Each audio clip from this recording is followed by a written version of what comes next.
Pernyataan mengejutkan Ronald Koeman, isyarat kuat kebangkitan timnas Indonesia menuju standar kelas Eropa di tahun 2026, benarkah? Kata Ronald Koeman, timnas Indonesia mendatangkan pelatih dari Eropa dan sudah terbukti mempunyai komitmen yang kuat untuk pekerjaannya. Siapakah pelatih tersebut? Simak selengkapnya kabar terbaru ini yang bikin kita jadi semangat lagi mendengarnya. Kabar bahagia dan super kejutan. John Hartman mendarat di Indonesia. Awal era baru timnas Garuda menuju panggung Asia dan mimpi besar kelas Eropa dimulai kembali. John Hartman bilang timnas Indonesia sangat unik dan penuh keragaman. Dan pastinya pemainnya banyak yang berkualitas tinggi dan penggemarnya yang sungguh menakjubkan. Bisa jadi itulah yang membuat saya jatuh cinta.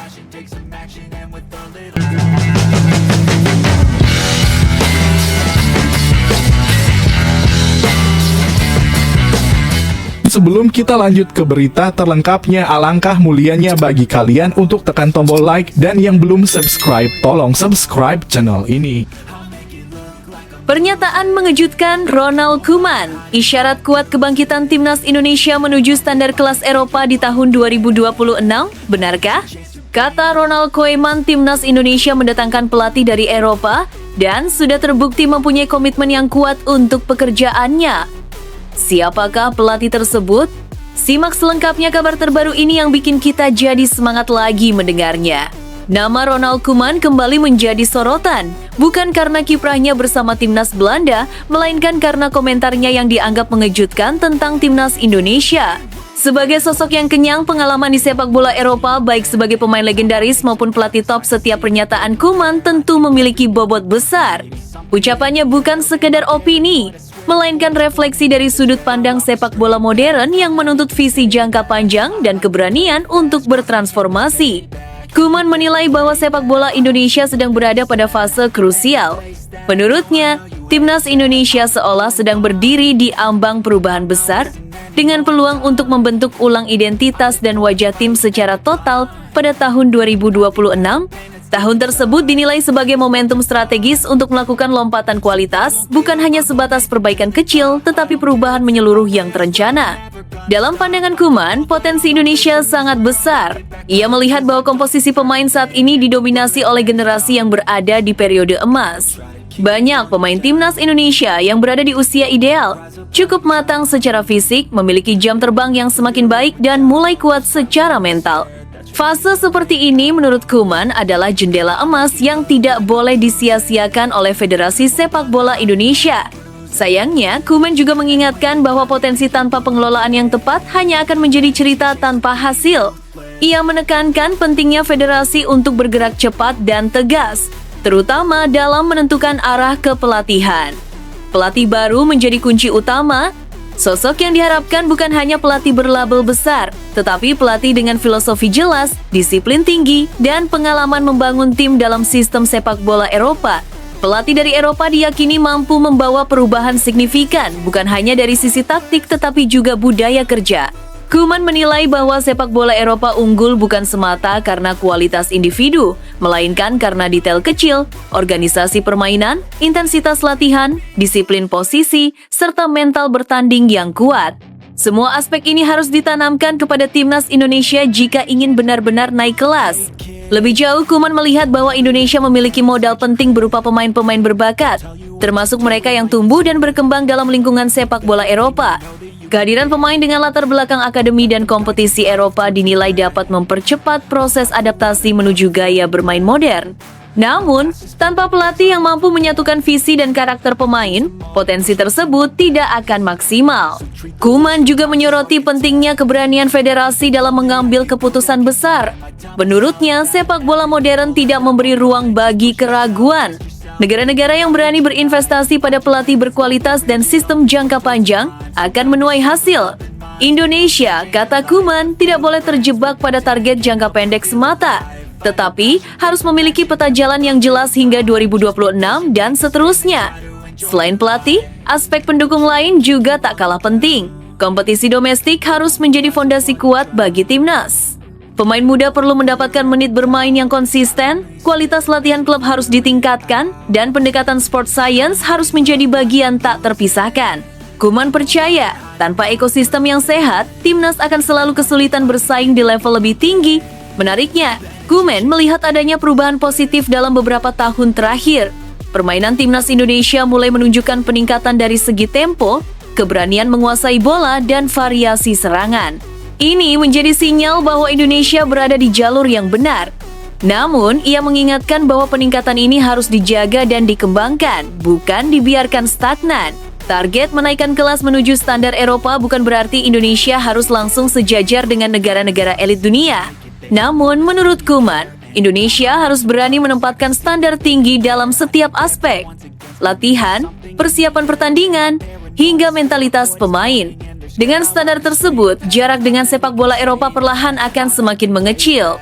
Koeman menutup pandangannya dengan pesan yang sangat jelas. Waktu adalah musuh terbesar. Jika federasi terlalu lama mengambil keputusan, maka periode emas pemain akan berlalu begitu saja. Tahun 2026 harus dijadikan target nyata, bukan sekedar slogan. Semua langkah mulai dari penunjukan pelatih, pembinaan pemain, hingga pembenahan sistem harus diarahkan ke sana. Bagi publik sepak bola Indonesia, komentar Ronald Koeman ini bukan hanya pujian atau kritik, tetapi peringatan sekaligus harapan. Peringatan bahwa kesempatan emas tidak datang dua kali, dan harapan bahwa timnas Indonesia memiliki peluang besar untuk mencetak sejarah baru. Kini, semua kembali kepada federasi, berani bergerak cepat, berani berubah, dan berani bermimpi besar. Jika semua potensi ini mampu dimaksimalkan dengan kepemimpinan yang tepat, bukan tidak mungkin timnas Indonesia akan tampil dengan wajah baru yang lebih matang, lebih modern, dan lebih disegani. Dunia mungkin belum sepenuhnya melirik Indonesia, tetapi seperti yang disiratkan Koeman, langkah menuju kelas Eropa sudah terbuka lebar, tinggal bagaimana Indonesia melangkah ke arahnya. Namun tunggu dulu, setelah admin telusuri secara mendalam bahwa berita di atas adalah karangan belaka dan hoax, ini sebagai edukasi supaya penonton lebih jeli dalam memilih berita.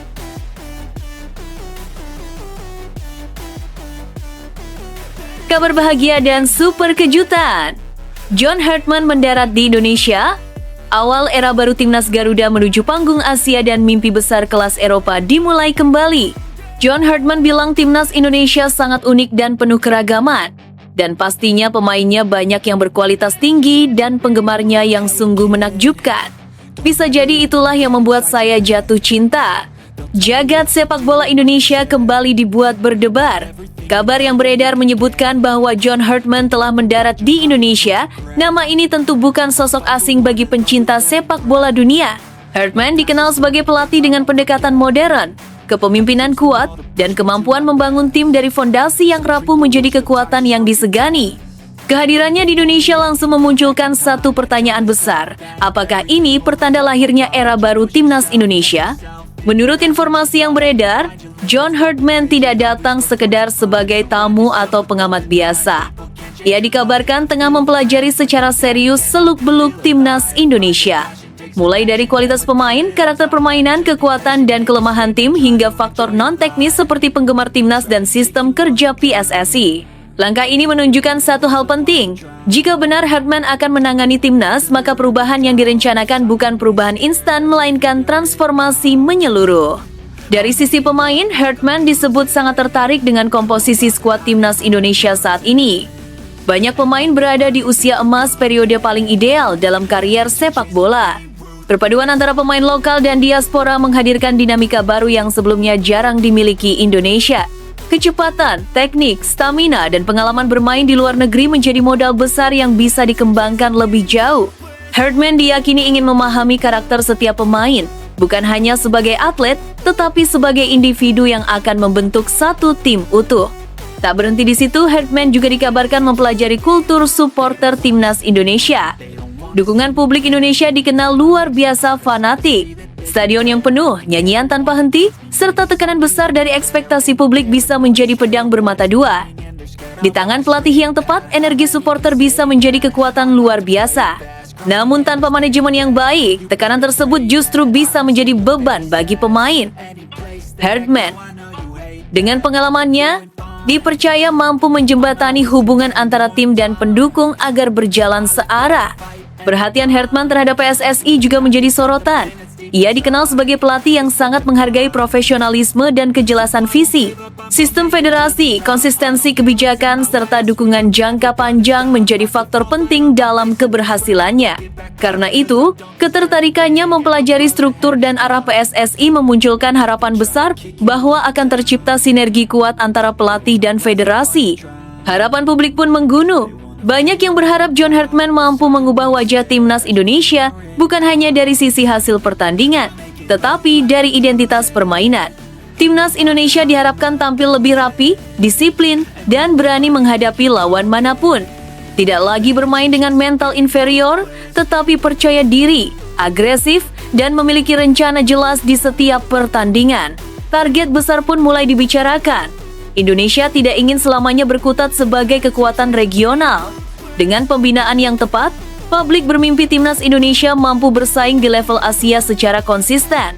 Bahkan lebih jauh lagi, perlahan mendekati standar sepak bola Eropa. Mimpi ini memang terdengar ambisius, tetapi sepak bola modern telah membuktikan bahwa perubahan besar bisa terjadi jika ditangani oleh orang yang tepat. Hartman dikenal sebagai pelatih yang menanamkan mental pemenang. Ia kerap menekankan bahwa keterbatasan bukan alasan untuk menyerah. Filosofi ini sangat relevan dengan kondisi timnas Indonesia yang selama bertahun-tahun kerap dipandang sebelah mata. Dengan pendekatan mental yang kuat, pemain Indonesia bisa tampil lebih berani, lebih disiplin, dan lebih siap menghadapi tekanan pertandingan besar. Namun, perubahan besar tentu tidak bisa dibebankan kepada pelatih semata. Dukungan penuh dari PSSI, klub, pemain, dan supporter menjadi kunci utama. Jika John Hartman benar-benar diberi kepercayaan penuh, ruang untuk bekerja, serta dukungan sistem yang profesional, maka proses transformasi ini berpotensi berjalan dengan baik. Kini publik Indonesia menunggu kepastian. Apakah John Hartman benar-benar akan menjadi arsitek baru timnas Garuda? Jika kabar ini terwujud, maka ini bukan sekedar pergantian pelatih, melainkan awal dari sebuah perjalanan panjang menuju level yang lebih tinggi. Satu hal yang pasti, kabar kedatangan John Hartman telah membangkitkan kembali optimisme yang sempat naik turun. Harapan kembali menyala di dada para pencinta sepak bola tanah air. Jika semua pihak mampu bersatu dan bergerak searah, bukan tidak mungkin timnas Indonesia akan tampil dengan wajah baru lebih modern, lebih percaya diri, dan lebih disegani tidak hanya di Asia, tetapi juga di mata dunia. Namun tunggu dulu, setelah admin telusuri secara mendalam bahwa berita di atas adalah karangan belaka dan hoax, ini sebagai edukasi supaya penonton lebih jeli dalam memilih berita.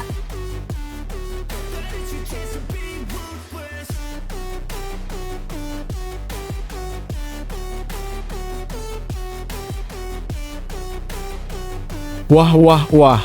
Shin Tae-yong buka suara soal kegagalan timnas U23 di SEA Games 2025 menurut Shin Tae-yong. Kegagalan kali ini tidak lepas dari hilangnya beberapa fondasi penting yang ia tanamkan selama menjabat sebagai pelatih. Dulu saya melatih benar-benar keras, serius, dan menggunakan hati nurani. Hasilnya nyata. Tetapi setelah saya tinggalkan, semua tampak berantakan, terutama soal disiplin, fisik kuat, dan chemistry pemain.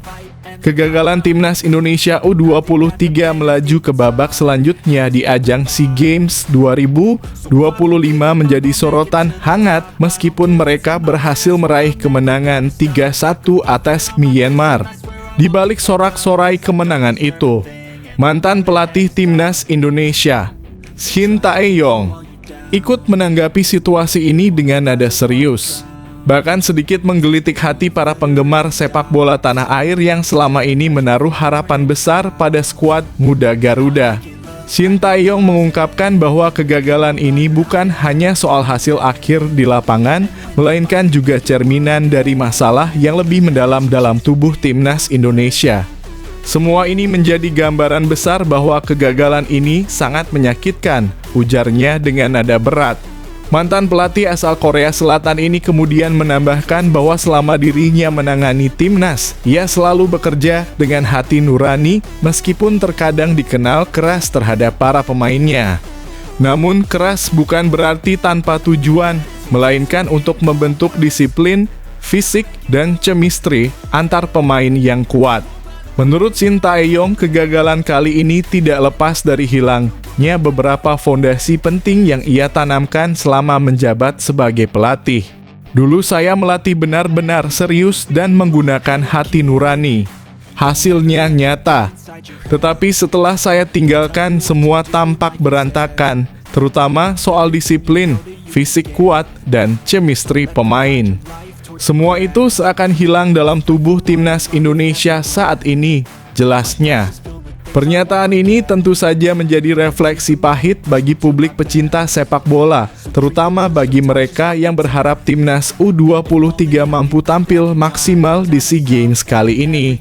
Shin Tae-yong juga menekankan betapa sulitnya melatih para pemain muda dengan waktu yang terbatas.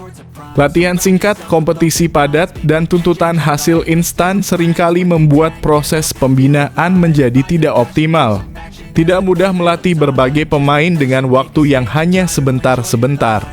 Jika sudah ada hasil dan berhasil, kenapa harus dihentikan di tengah jalan? Tegasnya.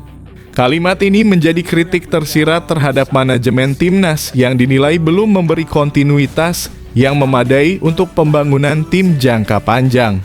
Meski begitu, mantan pelatih timnas Indonesia ini tetap menunjukkan rasa hormat dan kasih sayangnya terhadap para pemain. Menurutnya, kegagalan bukanlah akhir dari segalanya, melainkan panggilan untuk melakukan evaluasi lebih serius. Semoga tahun depan ada perubahan lebih baik dalam tubuh timnas Indonesia. Bagaimanapun, saya menghormati dan menyayangi mereka, ungkapnya dengan nada penuh harap. Pernyataan Shin Tae-yong ini tentu saja menimbulkan berbagai reaksi dari publik. Sebagian merasa bahwa kritiknya benar adanya mengingat selama beberapa tahun terakhir, perkembangan timnas U23 seringkali dianggap tidak konsisten.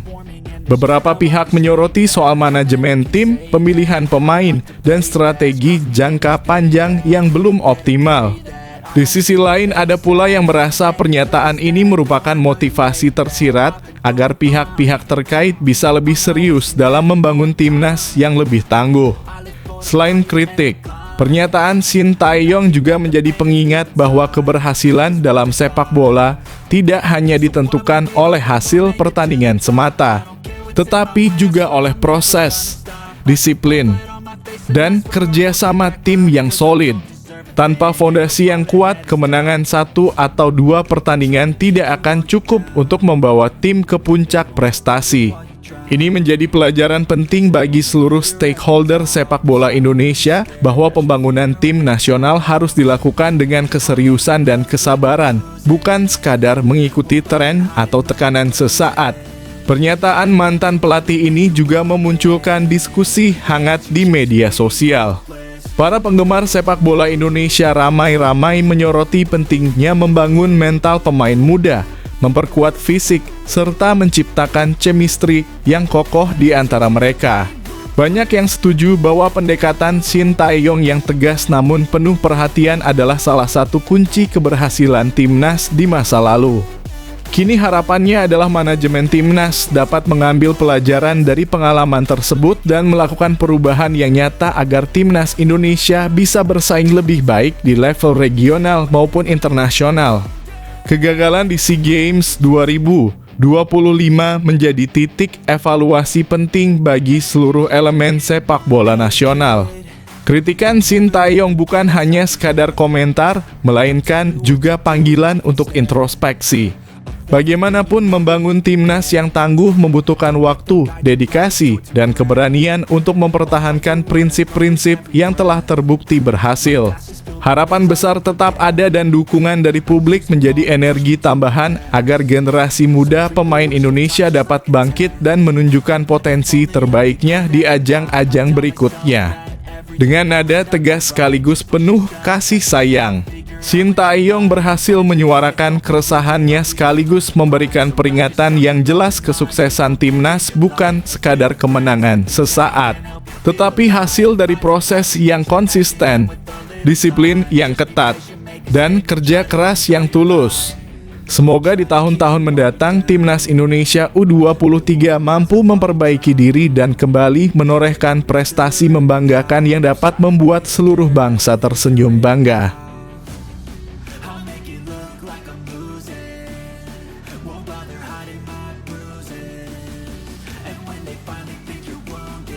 Semakin digoreng semakin panas publik bola Indonesia. Tak cukup menyalahkan pelatih Indra Syafri. Publik menagih tanggung jawab Zainuddin Amali sebagai anggota Exco PSSI yang mengurusi Timnas Indonesia menggantikan Erick Thohir. Usai Timnas Indonesia gagal memalukan tidak lolos grup di ajang SEA Games 2025.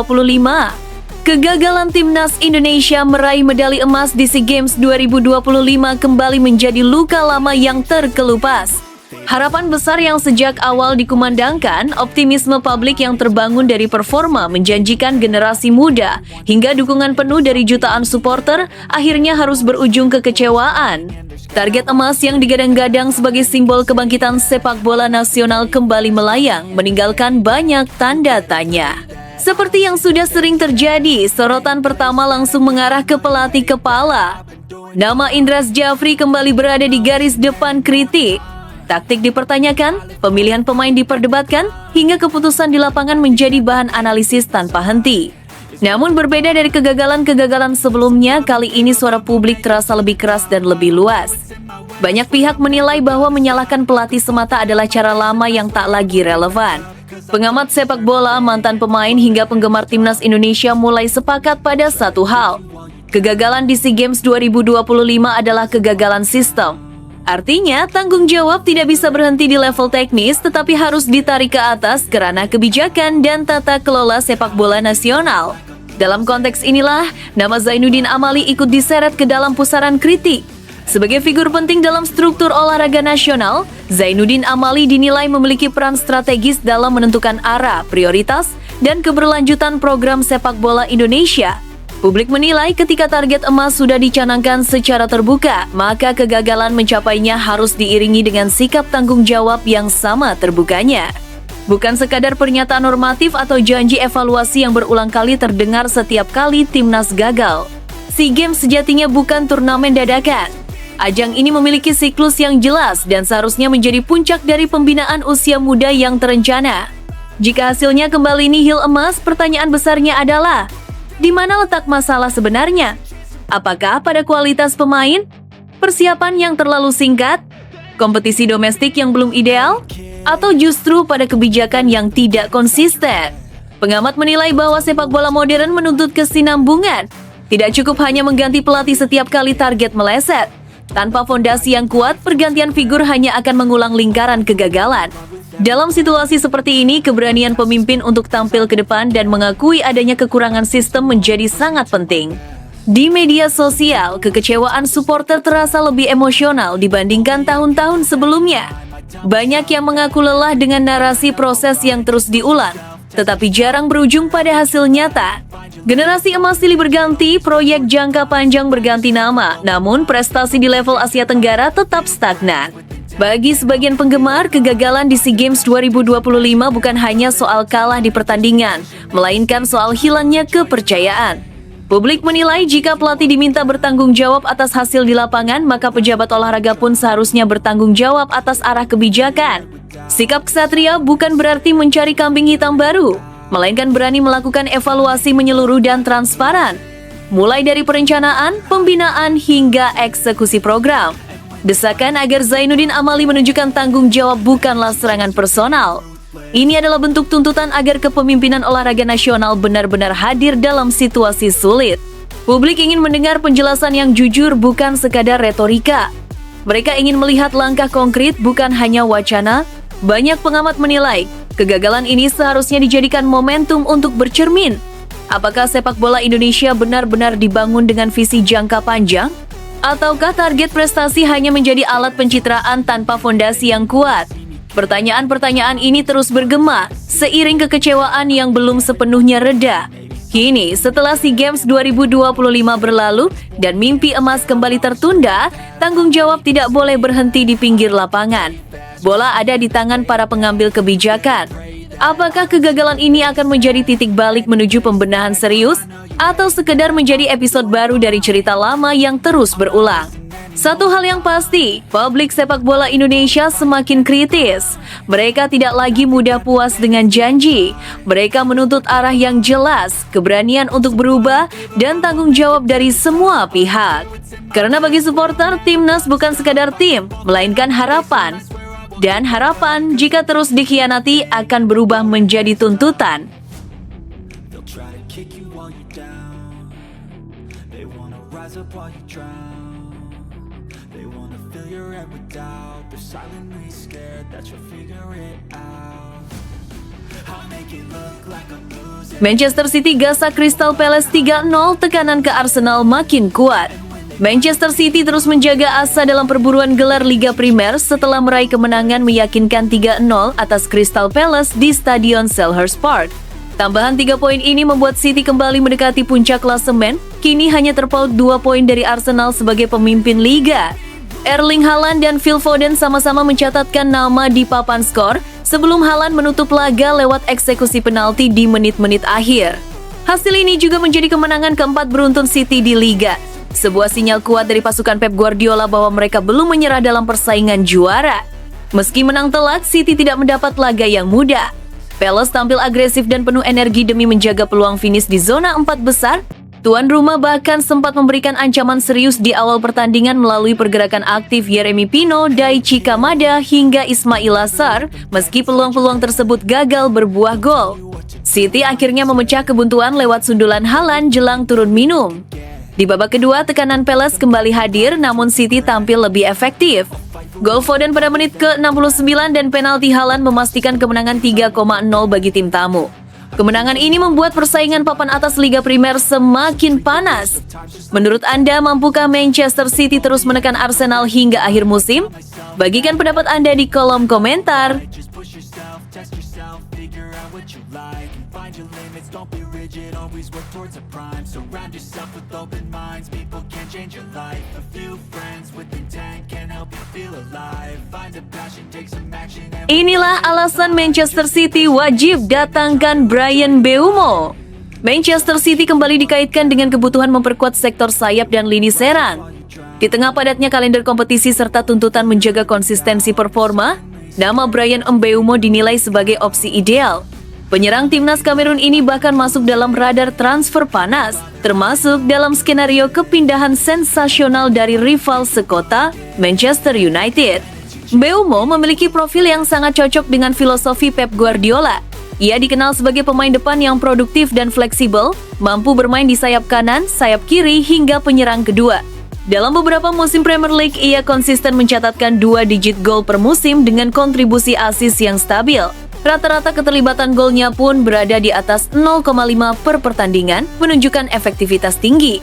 Tak hanya soal gol, Mbeumo unggul dalam akurasi tembakan, keberhasilan dribble, serta kemampuan membuka ruang. Ia juga aktif melakukan pressing, disiplin membantu pertahanan, dan kuat dalam duel 1 lawan 1 karakter yang sejalan dengan tuntutan permainan City. Di level internasional, Mbeumo menjadi bagian penting timnas Kamerun dengan pengalaman tampil di laga bertekanan tinggi. Menurut Anda, apakah Bryan Mbeumo layak menjadi rekrutan wajib Manchester City? Sampaikan pendapat Anda di kolom komentar. I live for the fight and the climb, and I think that the pain that's deep inside is what defines. So I won't give up, I'm gonna make it to the top. I don't care what's in my way, I swear I'm never gonna stop. I could fall flat on my face and I swear I will. Guardiola puji top Marco top dan mental baja Manchester City usai tekuk Crystal Palace 3-0. Pep Guardiola melontarkan pujian kepada Manchester City usai meraih kemenangan 3-0 atas Crystal Palace di Liga Premier Inggris. Menurutnya, City menunjukkan ketangguhan mental dengan mampu bertahan dari tekanan awal tuan rumah sebelum akhirnya mengamankan 3 poin penting. Meski demikian, Guardiola menegaskan performa timnya belum sepenuhnya berada di level terbaik. Dalam laga tersebut, Crystal Palace justru tampil lebih mengancam di babak pertama dan menciptakan sejumlah peluang berbahaya. Situasi ini mengingatkan Guardiola pada final Piala FA bulan Mei lalu, ketika Palace keluar sebagai pemenang dan membuat City mengakhiri musim tanpa trofi untuk kedua kalinya sepanjang karier kepelatihannya. Kali ini City belajar dari pengalaman. Erling Haaland membuka keunggulan di penghujung babak pertama disusul gol Phil Foden sekitar 20 menit sebelum laga berakhir. Haaland kemudian memastikan kemenangan lewat gol keduanya. Meski skor terlihat telak, Guardiola menyebut hasil tersebut menutupi fakta bahwa timnya sempat berada di bawah tekanan. Ia menilai City tampil ruthless atau sangat efektif, namun masih memiliki banyak ruang untuk perbaikan. Menurut Anda, apakah kemenangan ini menandai kebangkitan Manchester City atau justru masih menyimpan tanda tanya? Tulis pendapat Anda di kolom komentar.